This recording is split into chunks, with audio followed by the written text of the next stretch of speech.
To subscribe, go to booknotes.org to view the full list of downloadable programs available. Next, a Pentagon briefing with Defense Secretary Donald Rumsfeld. He and other Defense Department officials talked about the need to refine the Pentagon's business practices. The briefing was about a half hour.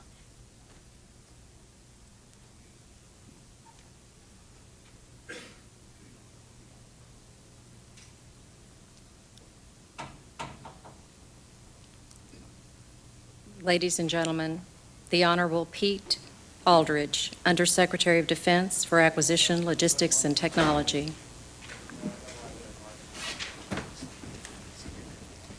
Please be seated.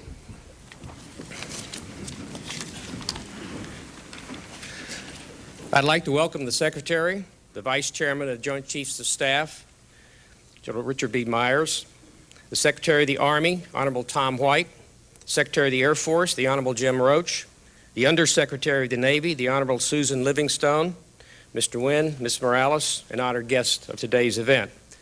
The kickoff ceremony for Acquisition and Logistics Excellence Week starts a week of events throughout the AT&L community, which will focus on acquisition and logistics excellence. I encourage the AT&L community to participate and learn from the events in their local organizations. Now, I would like to introduce General Richard Myers, Vice Chairman of the Joint Chiefs of Staff and nominee for the Chairman of the Joint Staff, who will provide us a warfighter's perspective. One of General Myers' many accomplishments has been to increase the utility of the Joint Requirements Oversight Council by giving it more front-end influence in the acquisition process. In doing so, he put teeth into the notion of interoperability. As we start down the road of transformation, General Myers represents the perfect match of man to moment. General Myers.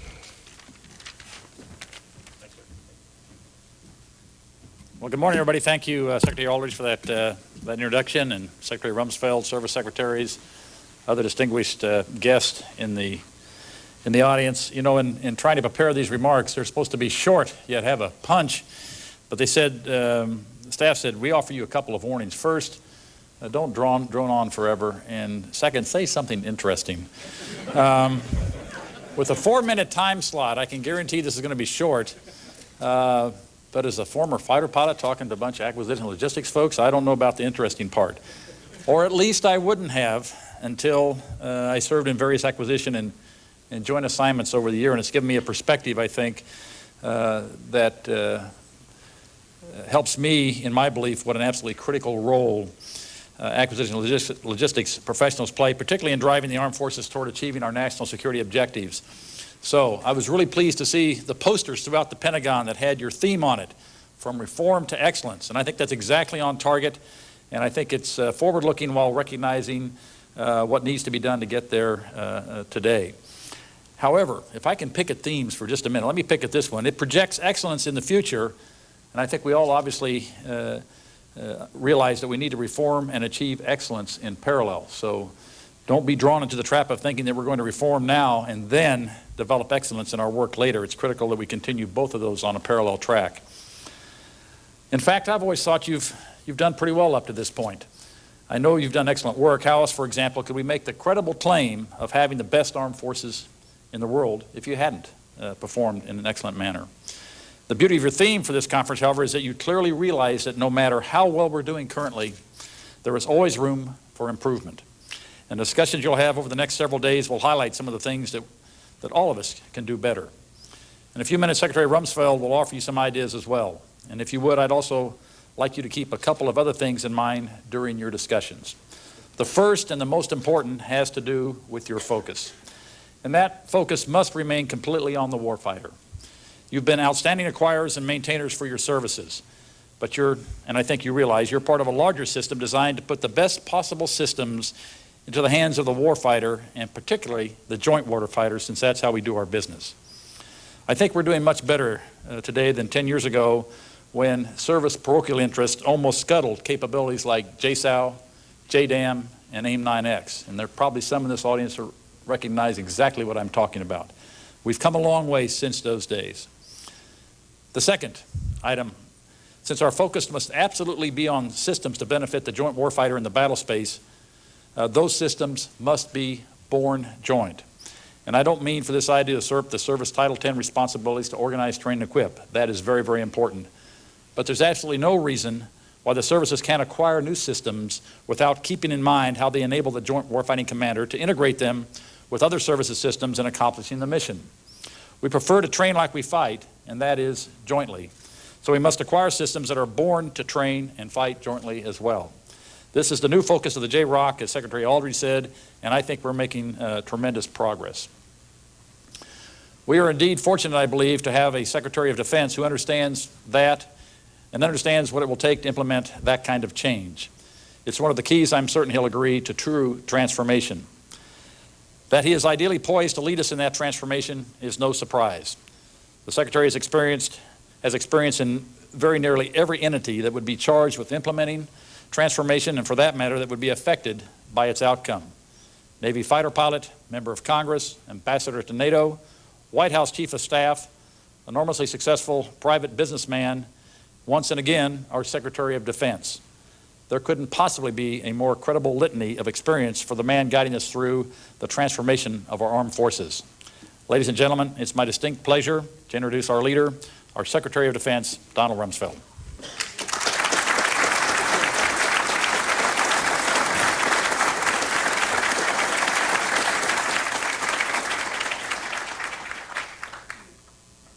Aldrich, Service Secretaries, distinguished officials of the Department of Defense, General Myers, thank you very much for those kind words. The topic today is an adversary that poses a threat, serious threat to the security of the United States of America. This adversary is one of the world's last bastions of central planning. It governs by dictating 5-year plans. A single capital, it attempts to impose its command across time zones, continents, oceans, and beyond. With brutal consistency, it stifles free thought and crushes new ideas. It disrupts the defense of the United States and places the lives of men and women in uniform at risk. Perhaps this adversary sounds like the former Soviet Union, but that enemy's gone. Our foes are more subtle and implacable today. You may think I'm describing one of the last decrepit dictators of the world, but their day too is almost past, and they cannot match the strength or size of this adversary. The adversary is closer to home. It's the Pentagon bureaucracy, not the people, but the processes, not the civilians, but the systems, not the men and women in uniform, but the uniformity of thought and action that we too often impose on them. In this building, despite the era of scarce resources, taxed by mounting threats, money disappears into duplicative duties, bloated bureaucracy, not because of greed, but gridlock. Innovation is stifled not by ill intent, but by institutional inertia. Just as we must transform America's military capability to meet changing threats, we must transform the way the department works and what it works on. We must build a department where each of the dedicated people here can apply their immense talents to defend America, where they have the resources, information, and freedom to perform. Our challenge is to transform not just the way we deter and defend, but the way we conduct our daily business. Let's make no mistake. The modernization of the Department of Defense is a matter of some urgency. In fact, it could be said that it's a matter of life and death, ultimately, every American's. A new idea ignored may be the next threat overlooked. A person employed in a redundant task is one who could be countering terrorism or nuclear proliferation. Every dollar squandered on waste is one denied to the warfighter. That's why we're here today, challenging us all to wage an all-out campaign to shift Pentagon's resources from bureaucracy to the battlefield, from tail to the tooth. We know the adversary, we know the threat, and with the same firmness of purpose that any effort against a determined adversary demands, we must get at it and stay at it. Some might ask, how in the world could the Secretary of Defense attack the Pentagon in front of its people? To them I reply, I have no desire to attack the Pentagon. I want to liberate it. We need to save it from itself. The men and women of this department, civilians and militaries, are our allies, not our enemies. They too are fed up with bureaucracy. They too live with frustrations. I hear it every day. And I'll bet $1 to a dime that they too want to fix it. In fact, I bet they even know how to fix it. And if asked, we'll get about the task of fixing it. And I'm asking. They know the taxpayers deserve better. Every dollar we spend was entrusted to us by a taxpayer who earned it by creating something of value with sweat and skill. A cashier in Chicago, a waitress in San Francisco. An average American family works an entire year to generate $6,000 in income taxes. Here we spill many times that amount every hour by duplication and by inattention. That's wrong. It's wrong because national defense depends on public trust, and trust in turn hinges on respect for the hardworking people of America and the tax dollars they earn. We need to respect them and their efforts. Waste drains resources from training and tanks, from infrastructure and intelligence, from helicopters and housing. Outdated systems crush ideas that could save a life. Redundant processes prevent us from adapting to evolving threats with the speed and agility that today's world demands. Above all, the shift from bureaucracy to the battlefield is a matter of national security. In this period of limited funds, we need every nickel, every good idea, every innovation, every effort to help modernize and transform the U.S. military. We must change for a simple reason. The world has, and we have not yet changed sufficiently. The clearest and most important transformation is from a bipolar Cold War world where threats were visible and predictable to one in which they arise from multiple sources, most of which are difficult to anticipate, and many of which are impossible even to know today. Let there be no question. The 2.7 million people who wear our country's uniform, active, Guard, and Reserve, and the close to 700,000 more who support them in civilian attire, comprise the finest military in the history of the world. They stand ready to face down any threat, anytime, anywhere. But we must do more. We must develop and build weapons to deter those new threats. We must rebuild our infrastructure, which is in a very serious state of disrepair. And we must assure that the noble cause of military service remains the high calling that will attract the very best. All this costs money. It costs more than we have.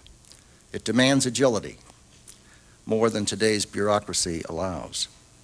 And that means we must recognize another transformation, the revolution in management, technology, and business practices. Successful modern businesses are leaner and less hierarchical than ever before. They reward innovation and they share information. They have to be nimble in the face of rapid change or they die. Business enterprises die if they fail to adapt. And the fact that they can fail and die is what provides the incentive to survive. But governments can't die.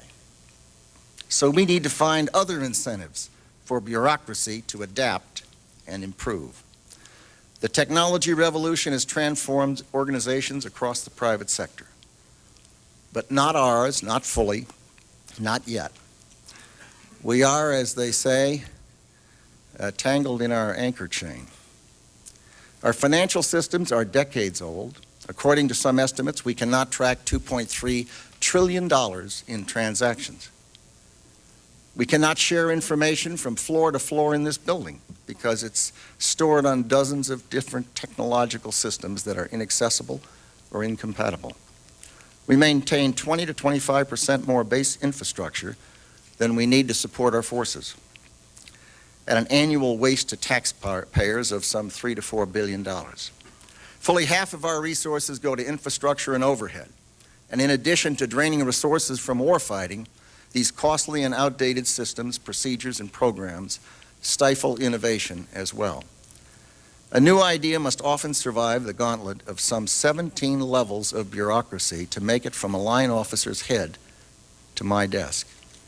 I have too much respect for a line officer to believe that we need 17 layers between us. Our business process and regulation seems to be engineered to prevent any mistake, and by so doing, they discourage any risk. But ours is a nation born of ideas and raised on improbability. And risk aversion is not America's ethic. And more important, it must not be ours. Those who fear danger do not volunteer to storm beaches and take hills, sail the seas, and conquer the skies. Now we must free you to take some of the same thoughtful, reasoned risks in the bureaucracy that the men and women in uniform do in battle. To that end, we're announcing today a series of steps the Department of Defense will take to shift our focus and our resources from bureaucracy to battlefield, from tail to tooth. Today's announcements are only the first of many. We will launch others ourselves, and we will ask Congress for legislative help as well. We have, for example, asked Congress for permission to begin the process of closing excess bases and consolidating the B-1 bomber force. But we have the ability and therefore the responsibility to reduce waste and improve operational efficiency on our own. Already we've made some progress. We've eliminated some 31 of the 72 acquisition-related advisory boards. We now budget based on realistic estimates. We're improving the acquisition process. We're investing $400 million in public-private partnerships for military housing. Many utility services to military installations will be privatized. We're tightening the requirements for other government agencies to reimburse us for detailees. And we're reviewing to see whether we should suspend assignments where detailees are not fully reimbursed. We have committed $100 million for financial modernization, and we're establishing a Defense Business Board to tap outside expertise as we move to improve the department's business practices. We can be proud of this progress, but certainly not satisfied. To succeed, this effort demands personal and sustained attention at the highest levels of the department. Therefore, it will be guided by the Senior Executive Council, including Undersecretary Pete Aldrich, Army Secretary Thomas White, Navy Secretary Gordon England, and Air Force Secretary Jim Roach. These leaders are experienced, talented, and determined. I am delighted they are on our team. I would not want to try to stop them from what they came into this department to do. I expect them to be enormously successful, as they have in their other endeavors throughout their lives. Because the department must respond quickly to changing threats, we're overhauling the 40-year-old Planning, Programming, and Budgeting System, or PPBS. The annual process of forecasting threats for the next several years, matching threats to programs and programs to budgets. It's really a relic of the Cold War, a holdover from the days when it was possible to forecast threats for the next several years because we knew who would be threatening us for the next several decades. It's also a relic of the Cold War in another regard. PPBS is, I suppose, one of the last vestiges of central planning on Earth. We've combined the programming and budgeting phases to reduce duplicative work and speed decision-making. The streamlined process that should result will be quicker and cheaper and more flexible. In order to make decisions more quickly, we must slash duplication and encourage cooperation. Currently, the departments of the Army, the Air Force, and the Navy operate separate but parallel staffs for their civilian and uniformed chiefs. These staffs largely work the same issues and perform the same functions. Secretaries White and Roach will soon announce plans for realigning the departments to support information sharing, speed decision-making, integrate reserve and guard headquarters into department headquarters. Secretary England is engaging a broad agenda of change in the Department of Navy as well. It's time to start asking tough questions about redundant staffs. Let me give you an example. There are dozens of offices of general counsel scattered throughout the department. Each service has one, every agency does too. So do the Joint Chiefs. We have so many general counsel offices that we actually have another general counsel's office whose only job is to coordinate all those general counsels. You think I'm kidding. The same could be said of a variety of other functions, from public affairs to legislative affairs. Now, maybe we need many of them, but I have a strong suspicion that we need fewer than we have, and we're going to take a good hard look and find out. Department headquarters are hardly the only scenes of redundant bureaucracy. Healthcare is another. Each service branch has its own surgeon general and medical operation. At the department level, 4 different agencies claim some degree of control over the delivery of military health care. Consider this snapshot. 1 out of every 5 officers in the United States Navy is a physician. That's not to single out the Navy or to suggest that too many doctors wear uniforms. The Navy and Marine Corps' forward deployments generate unique medical needs. Rather, it's to say that some of those needs, especially where they may involve general practice or specialties unrelated to combat, might be more efficiently delivered by the private sector. And all of them would likely be more efficiently delivered with fewer overlapping bureaucracies. We've begun to consolidate healthcare delivery under our tri-career management activity. Over the next 2 years, we will reform the procurement of care from the private sector.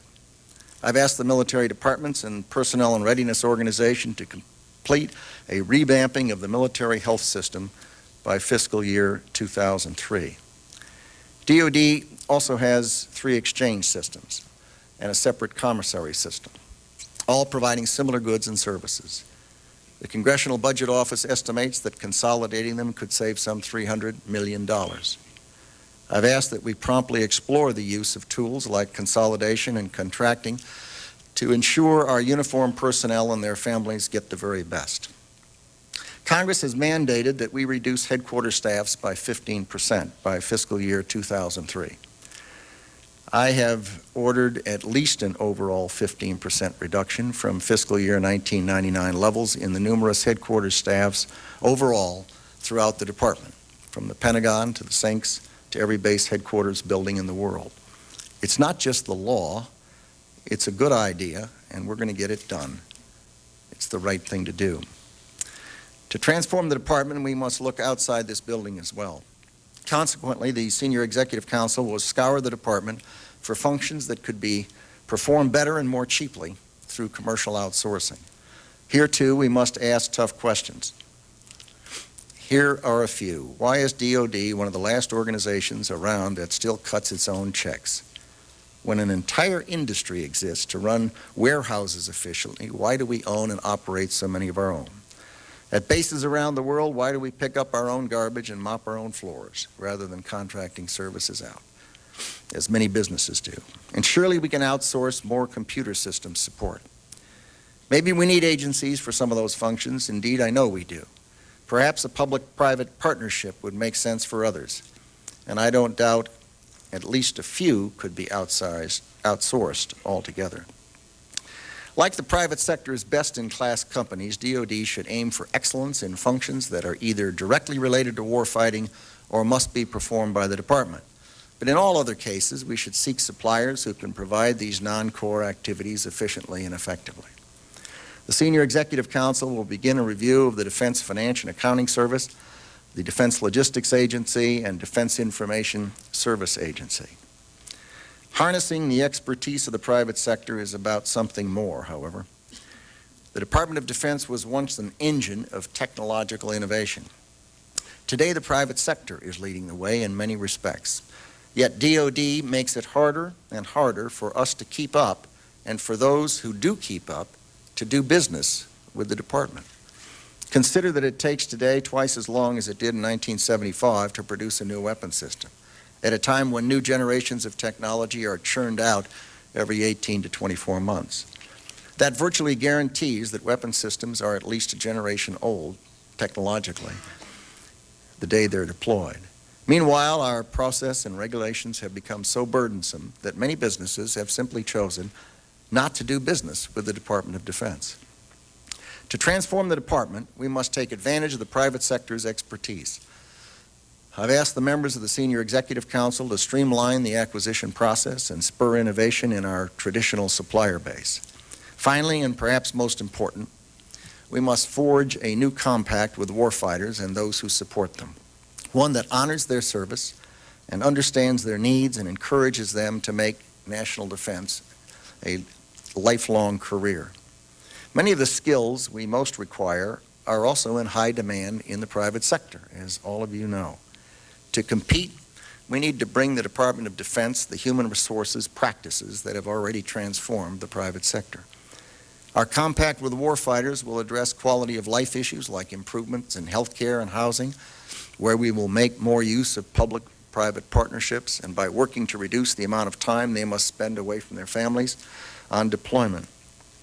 No business I have known could survive under the policies we apply to our uniformed personnel. We encourage and often force servicemen and women to retire after 20 years of service, after we've spent millions of dollars to train them, and when, still in their 40s, they're at the peak of their talents and skills. Because our objective is to produce generalists, officers are most often rotated out of assignments every 12 to 24 months, giving them a flavor of all things, but too often making them experts at none. Both policies exact a toll in institutional memory, in skill, and in combat readiness. To that end, we intend to submit revised personnel legislation to the Congress at the beginning of fiscal year 2003. If a shortcoming on the uniform side is moving personnel too much, on the civilian end, we map hardly any career path at all. There, too, we must employ the tools of modern business, more flexible compensation packages, modern recruiting techniques, and better training. Let me conclude with this note. Some may ask defensively so, will this war on bureaucracy succeed where others have failed?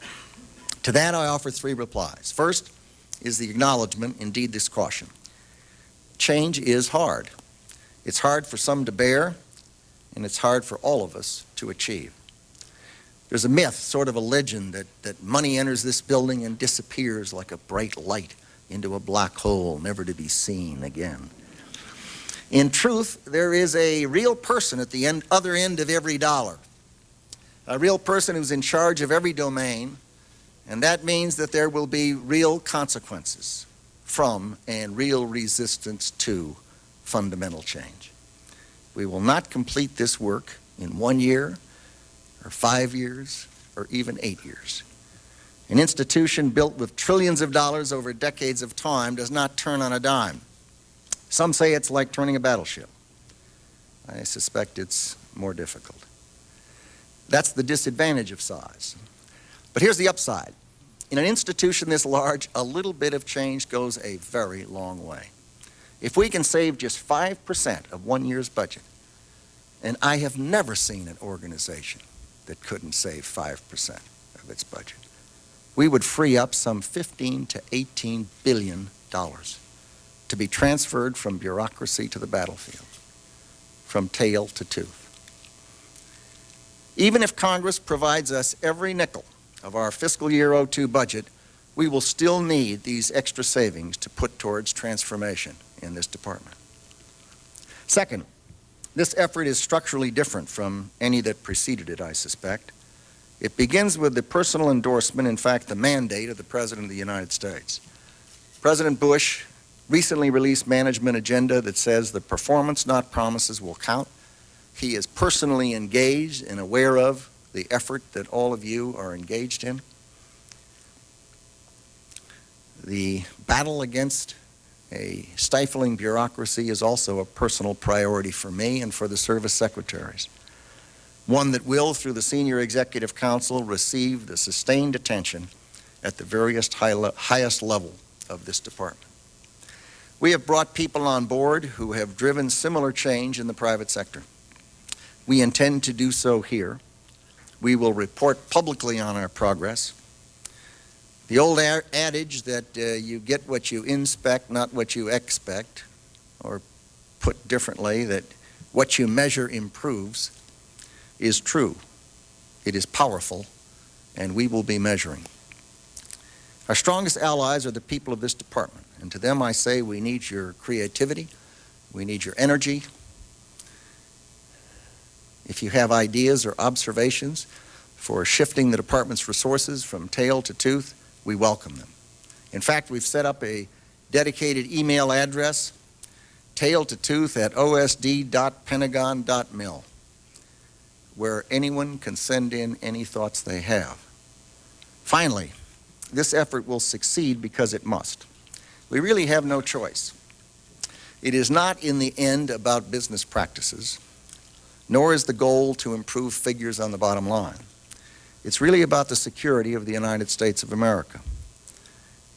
And let there be no mistake, it is a matter of life and death. Our job is defending America, and if we cannot change the way we do business, then we cannot do our job well. And we must. So today we declare war on bureaucracy, not people, but processes, a campaign to shift Pentagon resources from the tail to the tooth. All hands will be required, and it will take the best of all of us. Now, like you, I've read that there are those who will oppose our every effort to save taxpayers' money and to strengthen the tooth-to-tail ratio. Well, fine. If there's to be a struggle, so be it. But keep in mind the story about the donkey, the burro, the ass. The man and the boy were walking down the street with the donkey, and people looked and laughed at them and said, "Isn't that foolish? They have a donkey and no one rides it." So the man said to the boy, "Get on the donkey. We don't want those people to think we're foolish." So they went down the road, and people looked at the boy on the donkey and the man walking alongside. "Isn't that terrible? That young boy is riding the donkey and the man's walking." So they changed places, went down the road. People looked and said, "Isn't that terrible? That strong man is up there on the donkey and making the little boy walk." So they both got up on the donkey. The donkey became exhausted, came to a bridge, fell in the river, and drowned. And of course, the moral of the story is if you try to please everybody, you're going to lose your donkey.